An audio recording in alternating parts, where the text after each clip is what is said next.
Salam Nusantara, salam waras, salam hormat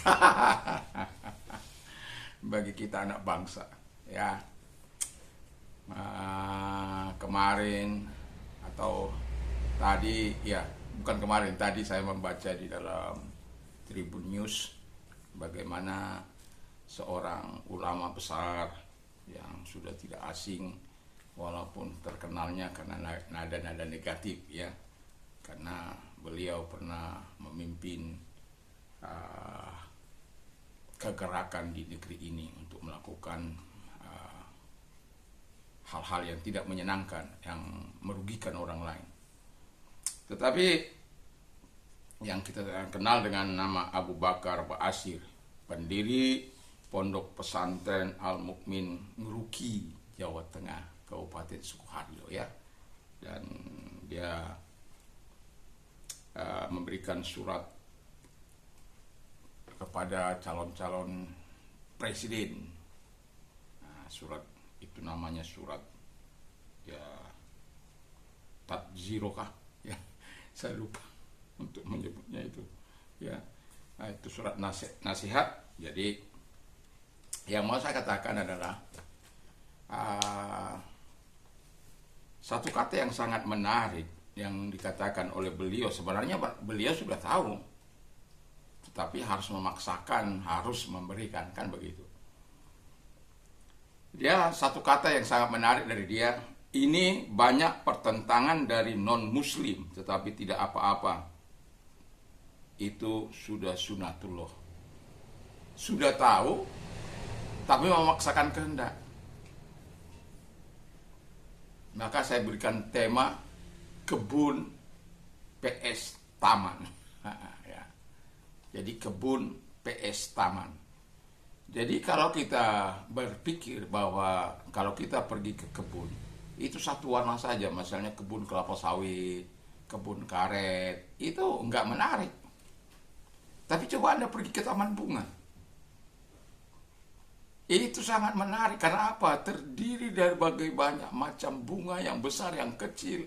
Itu sangat menarik. Sangat indah. Dan orang suka ke taman untuk bersantai ria, bersuka cita, bermain. Tapi orang akan, kalau ke kebun, ya hanya ingin bekerja saja. Atau mengambil hasil dari kebun itu. Tapi nggak ada orang untuk bersuka beria, bermain-main di situ, bersuka-suka di situ. Lain dengan taman. Itulah sebabnya saya katakan Indonesia ini taman yang sangat indah. Halo Pak Ba'asyir, Abu Bakar Ba'asyir. Sadarlah, negara kita ini yang pertama ada konstitusi. Sudah jelas konstitusi mengatur.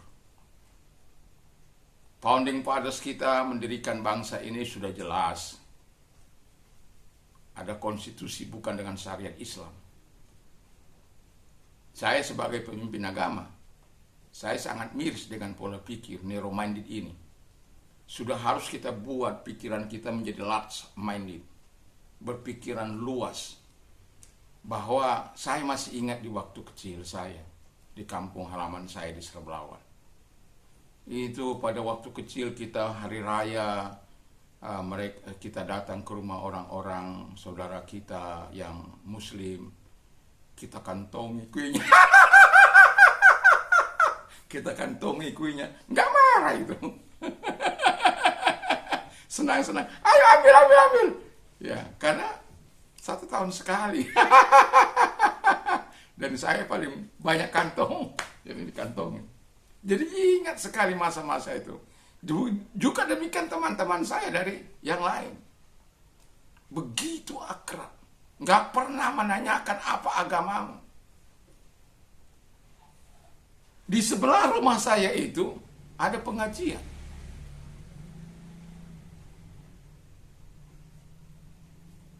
Saya masih ingat hal-hal yang seperti itu. Di benak saya ini masih banyak, ya, kata-kata yang mereka hafalkan itu. Karena tiap hari saya dengar.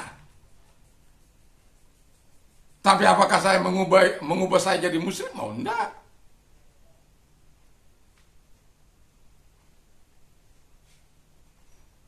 Tapi saya mau katakan kepada kita bahwa negara ini sudah ada konstitusinya. Biarlah segala apapun kepala negara, siapapun kepala negara kita menjalankan sesuai dengan konstitusi. Bukan seperti apa arahan Bapak. Apakah Bapak mau bikin apa lagi bagi bangsa ini? Itu ada banyak negara-negara yang menerapkan syariat Islam. Kenapa Bapak tidak pilih itu saja? Kenapa harus Bapak mau memaksakan kehendak? Sudah tahu konstitusi dan Bapak sendiri yang mengatakan ini banyak pertentangan dari non-muslim tapi tidak apa-apa, itu sudah sunatullah. Nggak bisa, Pak. Ini dari hati saya sebagai anak bangsa yang pernah yang lahir, bernapas, bekerja, berkarya di bangsa ini. Buang itu narrow minded. Kita anak bangsa, mari kita berjalan berdasarkan landasan hukum. Mari kita pegang syariat agama kita masing-masing. Jangan pernah paksakan kepada orang lain. Kebun tidak indah, tamanlah yang indah. Kalau bangsa ini hanya satu golongan, itu nggak indah, Pak. Atau satu suku bangsa saja, itu nggak indah, Pak. Karena ada Batak, ada Jawa, ada Arab. Dan kebetulan saya tinggal dekat kampung Arab. Kai Pahaluk, Toyib Sukron. Mas Muka, Mas Muki. Kalau saya ditanya Mas Muka, Ismi Simon Simanjunta. Kalau saya tanya wanita, Mas Muki, siapa namamu? Kalau orang berbuat baik, ya saya bilang Sukron. Barakalahulaka. Tuhan memberkatimu. Jadi, mari kita buang pikiran yang narrow minded ini. Ketahuilah, Indonesia sudah mempunyai konstitusi. Dan itu sudah harga mati. Yang kedua, ada Pancasila yang mempererat kita. Semua nilai-nilai agama, dari Hindu, dari Buddha, dari Kristen, dari apa itu namanya? Dari Muslim. Sudah ada di situ. Kalau saya nggak salah 93 butir-butir. Karena sudah lama. Tapi saya masih ingat. Ada Pancasila gitu loh. Yang kita bisa terapkan, aplikasikan di tengah-tengah kehidupan kita bermasyarakat, berbangsa, dan bernegara. Kenapa harus kita paksakan? Kenapa harus kita buat sesuatu yang berbeda? Seolah-olah kita yang paling benar. Menurut Bapak yang paling benar. Menurut saya yang paling benar. Itu sudah pasti. Tapi kan nggak boleh.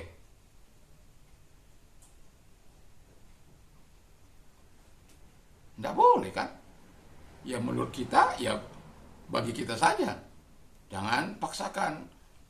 Saya memaksakan apa yang menjadi apa saya. Keinginan saya nggak boleh. Apalagi bangsa ini ada konstitusi. Ada Pancasila. Dan yang sangat menarik, Pak, yang ketiga saya mau katakan, ada Bhinneka Tunggal Ika. Berbeda-beda, tapi satu juga, Indonesia. Dari Sabang sampai Merauke, dari Myanga sampai Pulau Rote. Itu Indonesia. Ada konstitusi, ada Pancasila. Bhinneka Tunggal Ika mengikat kita dari Sabang sampai Merauke. Berbeda-beda. Ada suku Ambon, ada suku apa itu?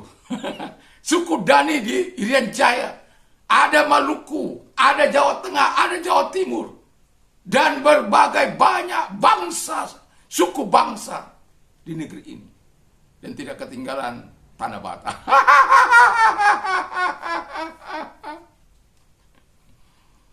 Jadi sebagai pemimpin agama saya mau sarankan pada Bapak, sudahlah, kembangkanlah hal-hal yang sangat positif untuk bisa saling mengikat sesama anak bangsa, untuk tidak lagi melihat agamamu apa, enggak kita tanyakan agama ketika kita bertemu di ruang-ruang publik.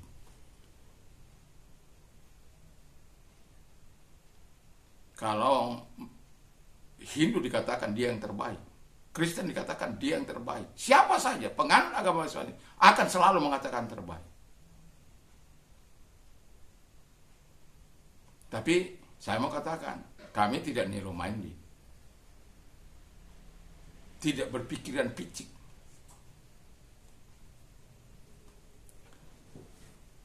Berpikiran luaslah untuk membangun bangsa ini. Nanti juga di pemerintahan itu kan nggak hanya Muslim, ada Hindu, ada Buddha, ada kepercayaan, ada Kristen. Satu itu indah itu, luar biasa itu.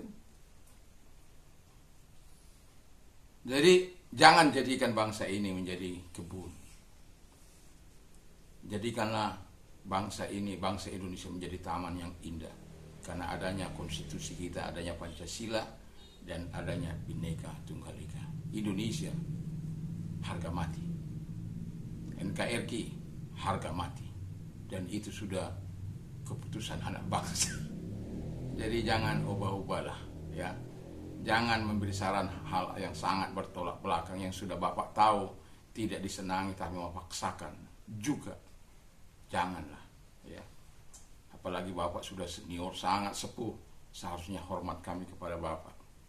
Kalau memberikan arahan-arahan yang baik, arahan-arahan yang dapat diteladani. Ini bukan arahan-arahan yang dapat diteladani ini. Karena hanya berprinsip kepada golongan Bapak. Bangsa ini tidak bisa didirikan atas prinsip satu golongan. Atas semua golongan yang ada. Itulah Indonesia. Itulah taman indah. Itulah kelebihan Indonesia dari bangsa-bangsa lain. Karena bangsa ini, bangsa yang sangat indah. Terdiri dari 17.500 pulau, suku, bahasa, suku, dan lain sebagainya. Begitu membuat indah. Bhinneka Tunggal Ika, Pak. Doa dan harapan saya yang mendengar ini siapapun, hanya satu tujuan saya. Hargai semua penduduk Indonesia ini. Siapapun itu, dari agama apapun itu. Kita bukan tinggal di kebun Indonesia. Kita tinggal di taman Indonesia. Menjadi indah karena ada banyak agama, suku, golongan, dan lain sebagainya. Itu yang membuat Indonesia menjadi taman yang indah di pemandangan bangsa-bangsa lain. Kiranya apa yang menjadi pendapat saya ini dapat dipikirkan dengan baik, dan saya katakan salam Nusantara. Mari kita bersatu membangun bangsa ini.